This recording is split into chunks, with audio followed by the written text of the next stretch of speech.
Assalamualaikum warahmatullahi wabarakatuh. Perkenalkan, nama saya Muhammad Arif Paulijan dengan NIM 22109112100047. Di sini saya akan menjelaskan anatomi sirkulasi jantung pada kardiovaskular.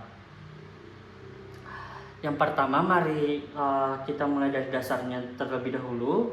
Sirkulasi jantung secara anatomis digerakkan oleh sistem konduksi interaksial yang memastikan koordinasi persis antara kontraksi otot jantung sistol dan reaksi diastol.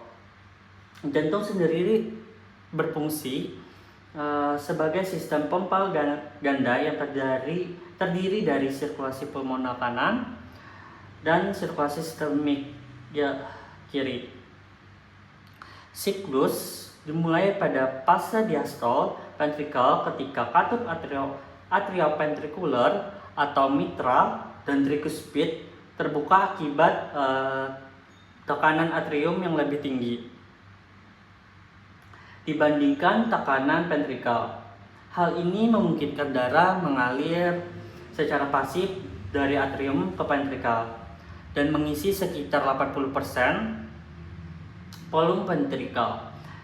Darah yang kurang oksigen dari seluruh tubuh masuk ke atrium kanan melalui vena cava, kemudian ke ventrikel kanan untuk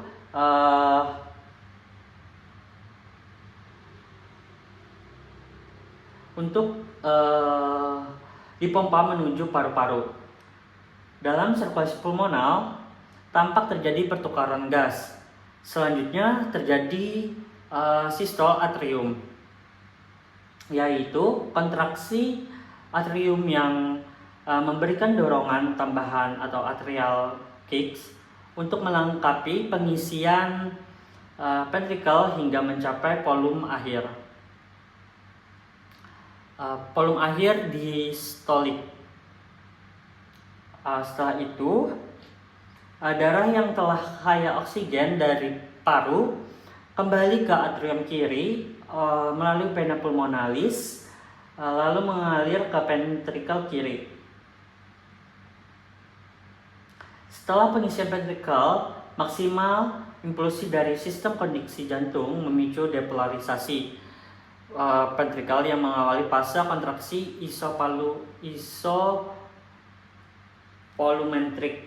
Pada fase ini, ventrikel mulai berkontraksi, tetapi semua katup jantung, baik katup atrioventrikular maupun katup semilunar adalah keadaan tertutup, sehingga volume darah tetap namun tekanannya itu sangat meningkat.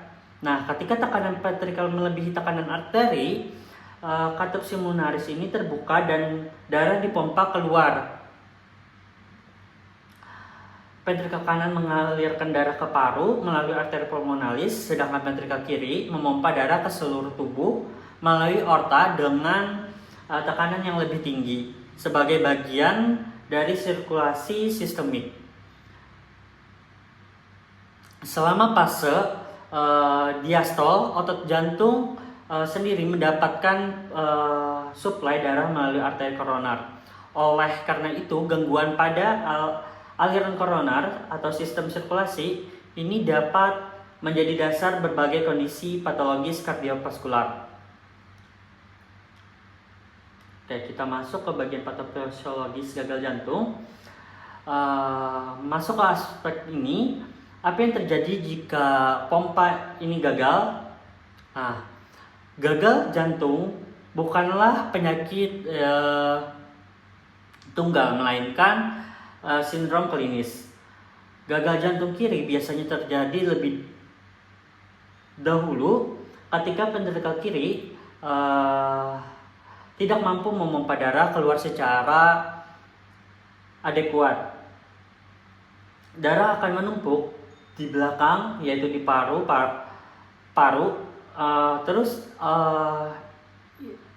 Inilah yang dinamakan sebagai backward pylor atau kongesi pulmonal. Nah, sebaliknya gagal jantung kanan seringkali merupakan konsekuensi dari tekanan tinggi di paru akibat kegagalan sistem kiri. Ketika sistem kanan gagal, darah akan terbendung di sistem pena seluruh tubuh, di seluruh tubuh. Nah, tekanan hidrostatik meningkat dan memaksa cairan ini keluar dari pembuluh darah ke jaringan sekitar. Oke, kita lanjut ke manifestasi klinis. Sangat logis jika kita memahami patofisiologisnya terlebih dahulu. Nah, pertama ada namanya dispenia. Ini adalah mengapa pasien sesak. Nah, karena cairan ini merembet ke alveoli paru atau yang bisa kita sebut dengan edema paru. Nah, ini mengganggu pertukaran oksigen. Pasien sering mengeluh ortopenia. Mereka butuh butuh bantal tinggi untuk berbaring agar cairan di parunya itu tidak merata. Nah, yang kedua, edema paripar. Kita akan melihat pembengkakan pada kaki seseorang yang jika ditekan itu dia meninggalkan bekas atau yang biasanya kita sebut dengan pitting edem. Nah, ini adalah tanda-tanda khas gagal jantung kanan. Terakhir adalah fatigue atau kelainan kronis. Nah, jantung tidak mampu lagi memenuhi kebutuhan metabolisme otot dan organ, sehingga pasien merasa cepat kelelahan walaupun dia melakukan aktivitas yang sangat ringan.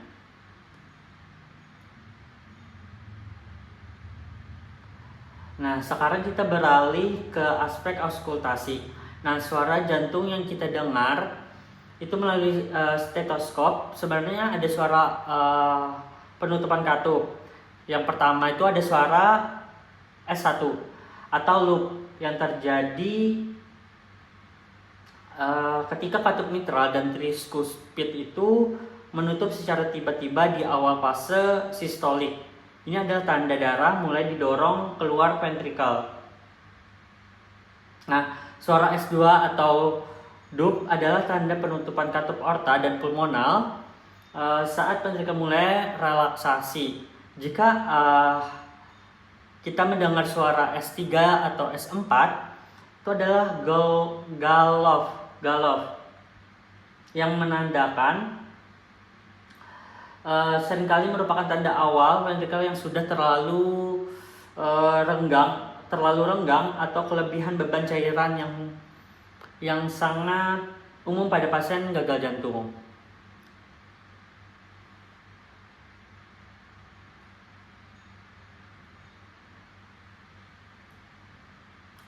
Oke, selanjutnya adalah murmur patologis. Namun bagaimana jika katupnya rusak? Nah, disinilah munculnya murmur. Ada dua jenis kerusakan. Yang pertama itu ada stenosis, katup kaku dan menyempit, dan insufisiensi atau regurgitasi katup bocor. Nah, bayangkan stenosis ini seperti pintu yang berkarat. Nah, darah harus dipaksa lewat sehingga timbul suara bising yang kasar. Sedangkan insufisiensi seperti pintu yang tidak bisa tertutup rapat. Darah mengalir balik menciptakan suara bising atau blowing. Sebagai klinisnya menentukan apakah murmur terjadi di fase sistolik atau distolik. Ini adalah kunci diagnosis kelainan katup. Selanjutnya adalah penyakit jantung bawaan. Mari kita bicara tentang pediatrik atau bawaan, kelainan bawaan, ASD dan PSD. Nah, ini adalah adanya lubang pada skat jantung akibat darah yang sudah kaya oksigen di sisi kiri malah bocor kembali ke sisi kanan atau L2 shoot. Jantung harus bekerja 2 kali lipat lebih keras. Yang paling kompleks adalah namanya tetralogi Fallot. Ini adalah penyebab utama bayi lahir biru atau sinosis.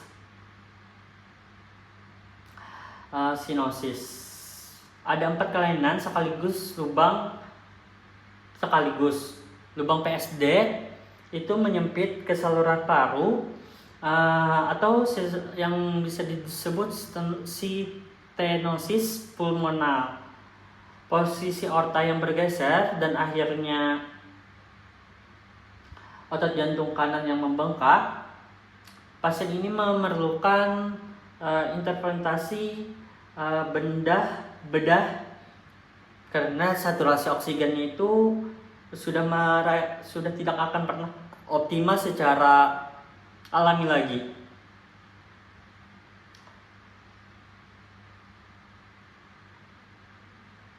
Oke, selanjutnya sekarang kita masuk ke LP molekul. Mengapa jantung bisa berdenyut sendiri? Sel otot jantung bersifat ekstabil dalam keadaan istirahat atau polarisasi bagian dalam sel bermuatan negatif. Namun ketika ada rangsangan, saluran ion itu terbuka dan natrium itu dan kalsium masuk secara masif. Inilah namanya depolarisasi. Perubahan muatan listrik inilah yang memerintahkan otot untuk berkontraksi dan perbedaan utama dengan sel saraf adalah sel jantung memiliki fase plateau Ca2+ yang memperpanjang kontraksi, di mana kalsium masuk perlahan untuk memastikan jantung berkontraksi cukup lama untuk memompa darah secara efektif. Terus listrik ini tidak menjalar secara acak. Ia memiliki jalan tol khusus. Dimulai dari nodus SA. Atrium kanan sebagian dirigen atau pancamakar. Listrik lalu lari ke nodus AP, di mana ia sengaja ditunda sebentar. Mengapa itu ditunda? Agar atrium punya waktu untuk memaras darah ke ventrikel sebelum ventrikel mulai memompas. Setelah itu listrik meleset melalui berkas His dan serabut Purkinje untuk memicu kontraksi ventrikel yang serentak di bawah ke atas.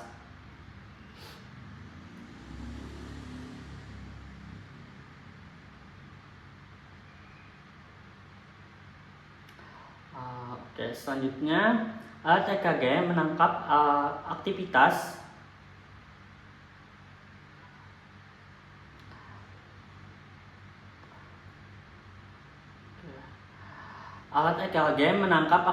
listrik ini dari permukaan kulit. Kita mengenal 2 jenis sadapan bipolar, yaitu LED 1, 2, 3. Terus menggunakan 2 elektroda untuk melihat perbedaan potensial LED 2. Terus LED 2 adalah yang paling sering kita gunakan karena searah dengan sumbu listrik jantung atau unipolar. AVR, APL, APV, P1, P6 menggunakan 1 elektroda eksorasi dan 1 titik referensi pusat. Nah, sadapan dada atau prekordial sangat penting untuk melihat kondisi jantung dari sisi horizontal. Ini seolah-olah kita melihat jantung itu mengelilingi jantung untuk mencari area yang rusak. Oke. Selanjutnya interpretasi EKG. Yang pertama, membaca EKG pada dasarnya adalah memahami dari setiap denyut jantung, setiap gelombang mempresentasikan aktivitas listrik yang berkaitan langsung dengan fungsi mekanisme jantung. Nah, gelombang P menggambarkan deplorasi atrium yang diikuti oleh kontraksi atrium kompleks. Terus QRS mencerminkan deplorasi ventrikel, yaitu fase ketika ventrikul berkontraksi kuat untuk memompa darah ke paru-paru dan seluruh tubuh.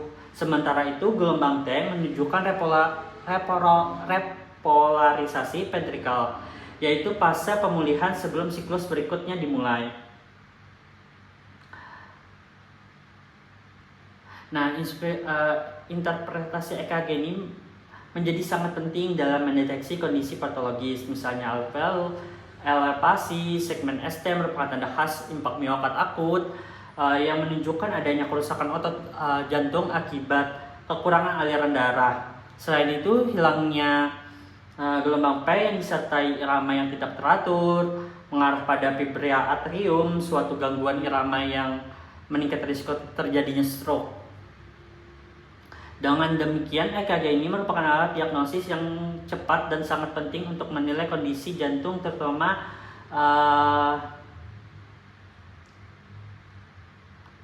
pada situasi akut.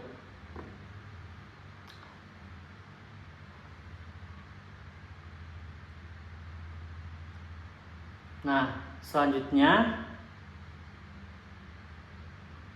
pada gelombang P seringkali menjadi tanda utama difusi atrium. Misalnya gelombang P yang terlalu tinggi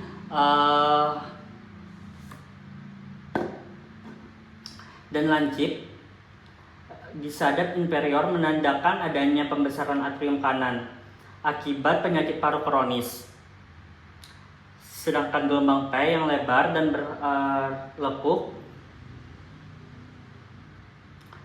seperti huruf M di sadap dengan lateral menunjukkan adanya pembesaran atrium kiri yang sering dikaitkan dengan stenosis katup.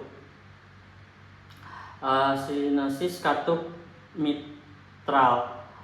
Lebih jauh lagi, hilangnya gelombang P secara total yang digantikan oleh garis dasar yang bergetar tidak teratur merupakan ciri khas dari arteri fibrillation atau AF, sebuah kondisi aritmia yang meningkatkan resiko stroke secara signifikan akibat hilangnya koordinasi kontrak atrium. Terus, penyimpanan pada interval PR juga merupakan bentuk ketidaknormalan yang sangat penting untuk dievaluasi, di mana pemanjangan interval atau VR melebihi 0,20 detik menandakan adanya blok jantung derajat pertama yang menunjukkan keterlambatan konduksi di nodus AP. Nah, sebaliknya juga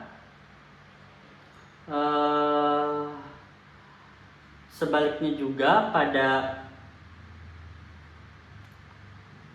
interval PR yang sangat pendek, kurang dari 0,12 detik, yang disertai dengan adanya gelombang delta, suatu peningkatan landai di awal kompleks QRS adalah tanda patokomik dari sindrom Wall Parkinson atau WPW.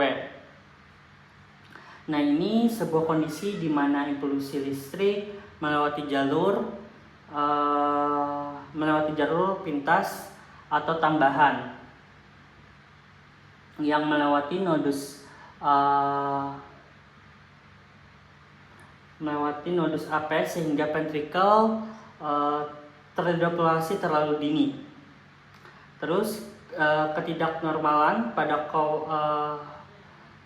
selanjutnya itu ketidaknormalan pada kompleks QRS memberikan gambaran adanya integritas sistem kondusi ventrikel dan massa otot jaringan pada ventrikel dan massa otot jantung, yang dimana kompleks QRS yang melebar melebihi 0,21 detik ini menunjukkan adanya hambatan listrik seperti Bodel Bars Block atau BBB atau asal impuls yang bukan dari pusat pacu jantung normal, melainkan dari ectopic ventricle. Terus amplitudo atau QRS yang sangat tinggi pada sadapan pada seringkali mencerminkan hipertrofi ventrikel kiri atau LPH akibat hiperventilasi kronis. Nah, ini sementara adanya gelombang Q yang dalam dan lebar. Gelombang Q ini patologis, merupakan jejak permanen dari impak miokard masa lalu yang mendatang adanya jaringan paru atau nekrosis pada otot jantung. Nah, kondisi ini yang paling kritis adalah interpretasi EKG tidak normal, adanya kelainan pada segmen ST dan gelombang T, yang merupakan penanda utama gangguan suplai darah ke jantung. Elevasi segmen ST atau ST elevation di atas garis isolaktik pada 2 sadapan atau lebih yang berhubungan merupakan indikator utama adanya serangan jantung akut atau sistemik. Sedangkan depresi segmen ST bersamaan dengan gelombang T yang terbalik atau TWV intervention seringkali menandakan ischemic myocardium atau ketidakseimbangan oksigen pada otot jantung. Selain itu, gelombang T juga sangat tinggi pada tajam, sering ditemukan pada kondisi preeklemia atau pada kelebihan kalium yang jika tidak segera ditangani dapat berkembang menjadi artemia ventrikel yang mematikan. Nah, yang terakhir yaitu ketidaknormalan pada interval QT baik berupa pemanjangan long QT syndrome maupun pendekatan sangat diwaspadakan dalam praktik klinis karena berkaitan dengan erat dengan risiko terjadinya torsades de pointen, suatu bentuk takikardi ventrikel yang sangat berbahaya. Penjelasan dari berbagai jurnal penelitian aritmia menekankan bahwa setiap komponen EKG ini yang tidak normal ini harus dianalisis dalam konteks klinis pasien secara menyeluruh karena keberadaannya mencerminkan kegagalan koordinasi listrik yang dapat mengganggu stabilitasi hemodinamik dan memerlukan intervensi media segera untuk mencegah henti jantung mendadak. Sekian dari saya. Mohon maaf apabila ada kesalahan. Wassalamualaikum warahmatullahi wabarakatuh.